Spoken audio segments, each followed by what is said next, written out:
Mesdames et messieurs, bonjour et bienvenue à ce bulletin d'information. Tout de suite, les titres. Le premier acte sur le chemin de la célébration du 15e anniversaire du naufrage du Joola a été posé ce matin. La communauté s'est en effet mobilisée pour changer le visage du cimetière de Kantène, symbole de la plus grande catastrophe maritime.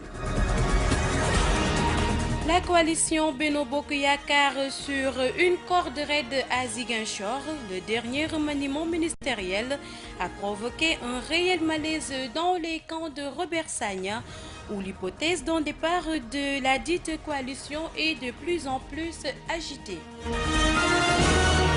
L'actualité internationale et la revue de presse mettront fin à cette édition. Tout de suite, le développement. Bienvenue. La coordination communale des jeunes du RSD était face à la presse hier pour fustiger l'absence de leur cadre dans le nouveau gouvernement.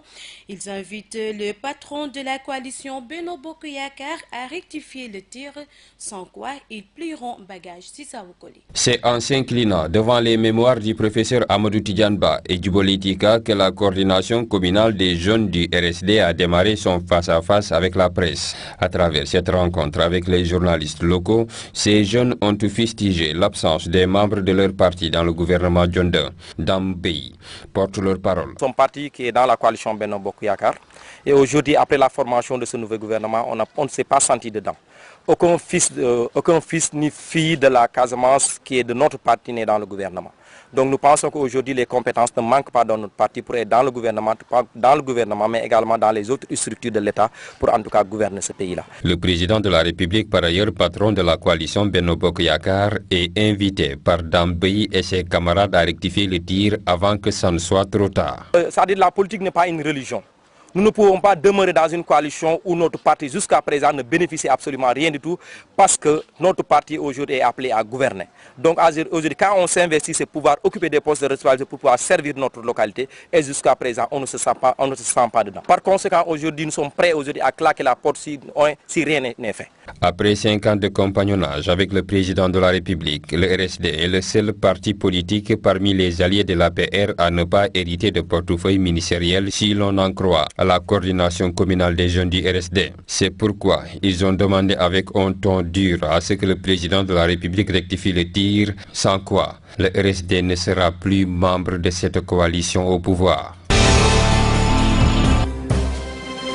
Parlons de toute autre chose. À l'instar des années précédentes, l'armée sénégalaise a procédé au désherbage du cimetière de Kantène en vue de la préparation du 15e anniversaire du naufrage. Plusieurs organisations civiles ont également pris part à cette activité pour rendre les lieux accessibles. La Croix-Rouge, le Conseil régional de la jeunesse, les mouvements scouts, tous ont tenu à appuyer l'armée dans le désherbage du cimetière des victimes du naufrage du Joola. Tout ce beau monde s'active autour du nettoyage pour rendre les lieux propres en vue de la célébration du 15e anniversaire de la catastrophe du 26 septembre 2002. C'est à quelques jours de l'anniversaire, c'est toujours un sentiment de tristesse que nous éprouvons. Et comme vous nous voyez aujourd'hui ici, c'est comme d'habitude, chaque 26 septembre, la semaine d'avant, nous nous rendons ici au cimetière de Kantène pour faire le désherbage, faire le balisonnage, pour qu'on puisse accueillir les invités, pour pouvoir nous recueillir auprès des tombeaux de nos disparus. La mairie de Ziguinchor a également pris part à cette activité. Elle a mis à la disposition des jeunes un important matériel pour venir à bout des herbes. Il m'a donné l'occasion vraiment de représenter le maire à ce CRD, de rendre compte et de prendre des décisions qui sont aujourd'hui être près de la population, être près de l'association des victimes du naufrage pour vraiment nettoyer le cimetière Kantène. Et c'est ce qui explique notre présence ici. Avec l'équipe de l'agent Voyer, la voirie, il est là avec son équipe, la jeunesse, vraiment toute la population de Ziguinchor. À l'image des commémorations précédentes, le cimetière de Kantène va abriter la cérémonie de recueillement avant que les autorités ne se rendent au port de Ziguinchor pour la cérémonie officielle. Nous y restons à l'occasion de ces activités de désherbage du cimetière de Kantène. Moussa Sissoko, président de l'Association des familles des victimes de la catastrophe du 26 septembre 2002, a annoncé que la célébration de cette année sera placée sous le sceau de la conscientisation.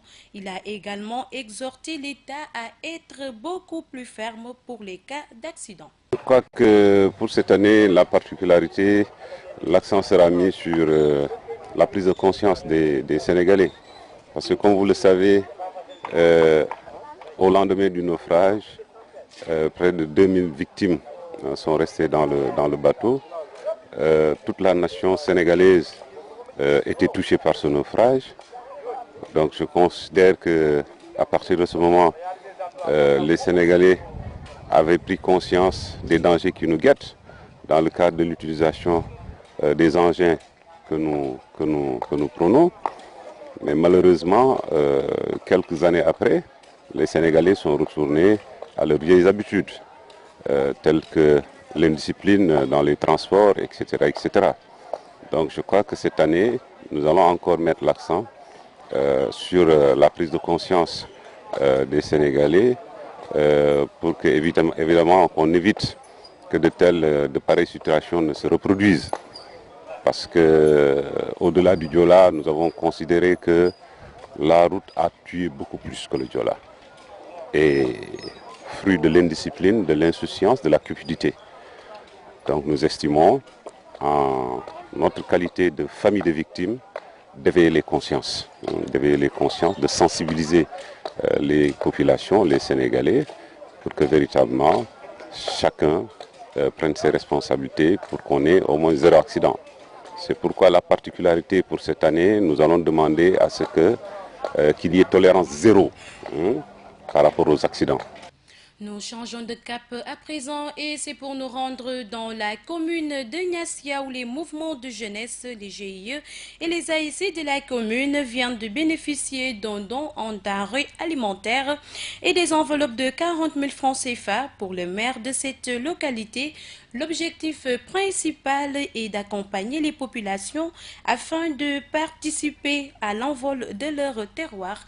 Rokhaya Bey a pris part hier à cette cérémonie de remise. Aider les jeunes de Niassia à participer au développement de leur commune, c'est l'objectif principal du maire de cette localité qui vient de remettre des enveloppes de 40 000 francs CFA aux AIC et des denrées alimentaires aux GIE et mouvements de jeunesse, le tout pour un coût global de 5 500 francs CFA. On a mis en œuvre seulement la loi 2013-10 du 28 décembre 2013 des codes de collectivité locale qui, à sa section 2, parle de la participation citoyenne. Les articles 6 et 7 sont très clairs que la population doit participer au développement de la commune. Et cela en créant un cadre d'échange, un cadre de dialogue avec ces populations. C'est ce qui nous a motivés parce qu'on est en train de mettre ça en œuvre avec la création d'un comité de pilotage. Donc on a 5 500 000 pour 3 rubriques, culture, coupe et récompense et subvention. Donc qui est un montant de 5 500 000 qu'on est appelé aujourd'hui aux responsables pour les remettre cela en enveloppe, en denrées alimentaires et en produits de lessive. Ce geste du maire de Niassia est bien apprécié par les bénéficiaires qui se disent prêts à accompagner les DIL pour l'envol de leur localité. Vraiment, c'est un acte noble, un acte précieux qu'il faut perpétuer. Et pour qu'il le perpétue davantage, il faudrait que, comme je l'ai dit tout à l'heure, que nous aussi nous pouvions l'aider afin qu'il puisse mobiliser des fonds qui vont retourner après chez les populations. Ne comptant pas s'arrêter là, le maire de Niassia promet d'accompagner la jeunesse dans toute initiative visant le développement de leur terroir. Passons à présent à l'actualité internationale qui nous mène au Mali où 2 membres de la garde nationale ont été tués dans une attaque à Londres où une véritable chasse à l'homme est en cours après l'explosion d'une bombe dans un métro en France où nous parlerons de la libération du journaliste Lou Bourreau après 2 mois d'emprisonnement. Au Mali, 2 membres de la garde nationale malienne ont été tués, un ex porté disparu et un autre a été blessé dans l'attaque de leur véhicule jeudi à Ménaka dans le nord du Mali, ont annoncé vendredi les forces armées maliennes. À Londres, la police britannique poursuit sa recherche des suspects ce samedi au lendemain de l'attaque terroriste survenue dans le métro londonien. Une véritable chasse à l'homme est en cours à Londres. Aucun suspect n'a été arrêté. L'enquête a fait vraiment de bons progrès, assure toutefois Mark Rowley, le commandant de l'unité antiterroriste. En France, l'avocat et le comité de soutien du journaliste français Luc Bourreau ont commencé ce vendredi sa libération. Ce Nantais de 27 ans était emprisonné depuis le 26 juillet en Turquie. Cette nouvelle intervient au lendemain de la visite à Ankara du ministre des Affaires étrangères, Jean-Yves Le Drian.